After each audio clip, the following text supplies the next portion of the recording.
Curtis Wittenberg, Director of Athletics here at Finlandia University, and this is Finlandia Fridays. Hello and welcome to Finlandia Fridays. I am your host, Olivia Myers, and I am with FinnU's Athletic Director, Curtis Wittenberg, who is here to discuss Finlandia's new varsity esports program.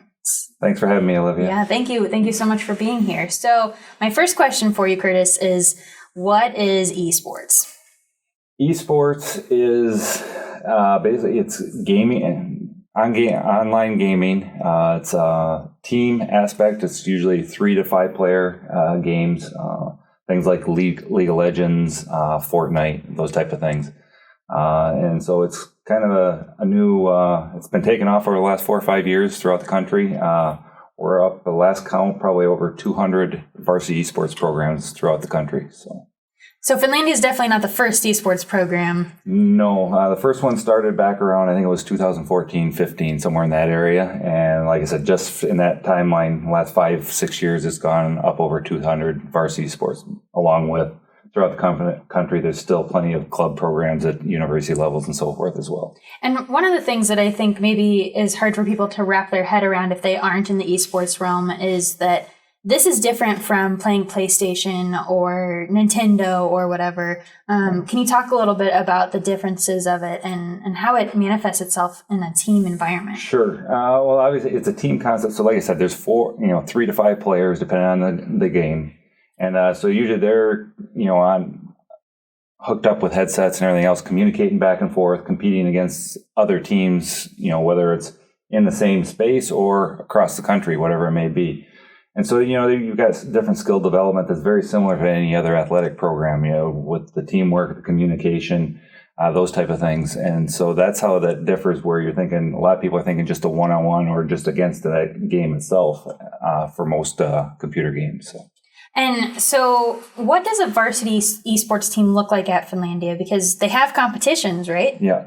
So they're going to have competitions. They're going to have practices. They're going to have coaches and film sessions. I mean, it's going to be just like any other athletic sport that we have on campus right now, such as basketball and hockey and football and so forth.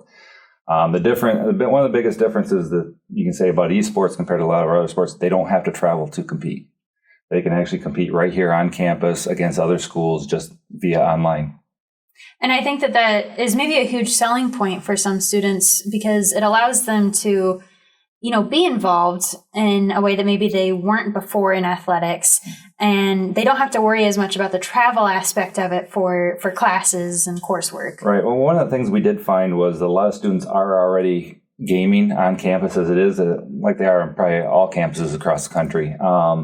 But, this gives them an opportunity to kind of have some school pride, represent the university while still doing the gaming and so forth. And again, no travel involved and everything else. There's no missed class time. There's a lot of benefits to the esports venue.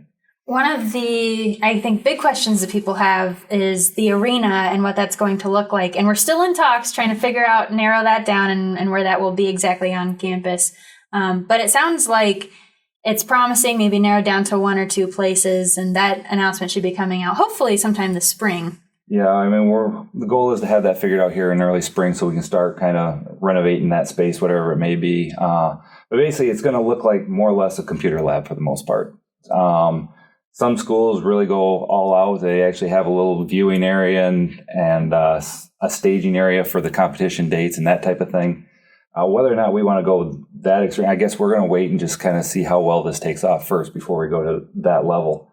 But our goal is to have some kind of lounge associated with it, so maybe with a couple big TVs and stuff, so that way when we are competing in an event, then maybe we can stream those on those TVs and people can be right there outside that lab space and yet still watch the event, watch what's going on in the competition. And that's one of the big draws, I think, for beyond just the student athletes that will be playing the games, but for the broader student body is that there's quite a big audience that just watches online gamers. There is, and that's kind of one of the aspects, maybe someone from myself, my generation, so forth, we don't completely understand that. And that was kind of me going in initially when I heard about esports, is, how does this all work and everything else? But learning as we go here, there is a huge gaming community out there that they're just content. They're even content with just sitting there watching the events, not necessarily competing.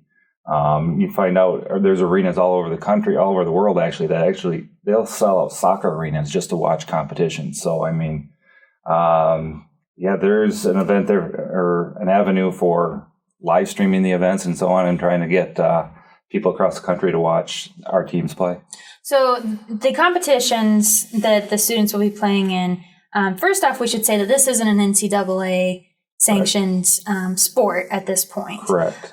So who are these students going to be playing in these competitions? They're just going to be other universities with varsity sports. They could be competing even against schools with just club level teams. But right now, there's so many opportunities out there.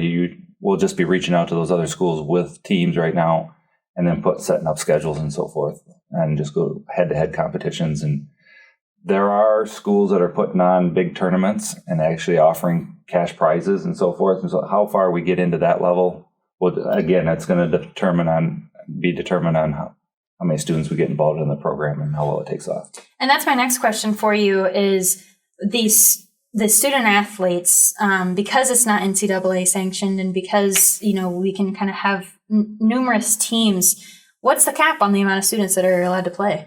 To me right now, it seems like there won't be a cap. I mean, because no matter the game that we're playing, whether it's a Fortnite or League of Legends or whatever, you could have 4 or 5 teams within the university in that one game itself. So you could have a A team, a B team, or however you want to handle it. So I don't see there being much of a cap. I mean, we can rotate practice schedules based on the game that's being played and so forth to accommodate as many as possible. So again, right now, I'm not putting a limit on it at this time. So open to anyone who is interested. Anyone that's interested and wants to compete at a high level, that's going to be the key. Fantastic. Well, as we wrap up here, I also want to ask you about a director, because we are in the search for a director of the esports program. So can you tell me what you're looking for?